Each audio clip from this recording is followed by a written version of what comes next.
సింహాచలం అప్పన్న చందనోత్సవం అపశృతిలో గాయపడిన బాధితులకు విశాఖ కేజీహెచ్లో చికిత్స అందిస్తున్నారు. దీనిపై మరింత సమాచారాన్ని మా ప్రతినిధి సతీష్ అందిస్తారు. చందనోత్సవ చరిత్రలో ఎప్పుడూ లేనంత విషాదకర ఘటన రాత్రి చోటు చేసుకుంది. గోడ కూలి 7 మృత్యువాత పడ్డారు.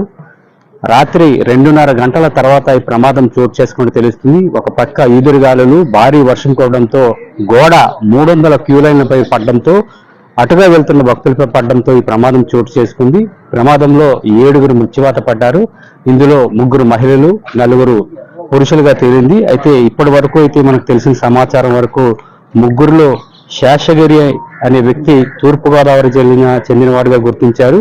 అదేవిధంగా పత్తి దుర్గాస్వామి 32 సంవత్సరాలు, ఎడ్ల వెంకట్రావు 48 సంవత్సరాలు, మొత్తం 7 మృత్యువాత పడినట్లుగా అధికారులు గుర్తించారు. ఈ ఘటన పైన CM Chandrababu Naidu, deputy CM Pawan Kalyan కూడా దిగ్భ్రాంతి వ్యక్తం చేశారు. అదేవిధంగా ఇక్కడ స్థానిక నేతలతో కూడా మాట్లాడడం జరిగింది. దీనిపైన ప్రమాదానిపైన కారణాలు కూడా అడిగి తెలుసుకున్నారు.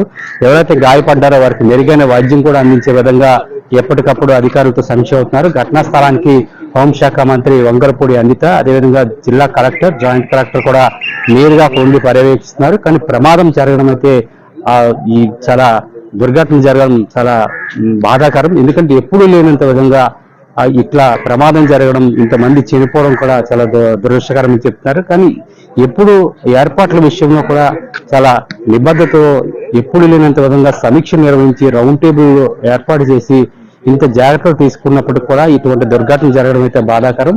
ఈ ప్రమాదంలో ఇప్పటి వరకు అయితే మాత్రం 7 చనిపోయినట్లుగా అధికారులు ధృవీకరించారు.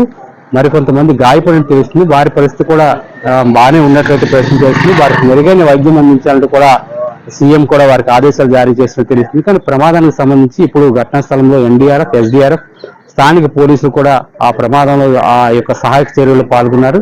ప్రమాదం జరగడం అయితే మాత్రం దురదృష్టకరంగా భావిస్తున్నారు.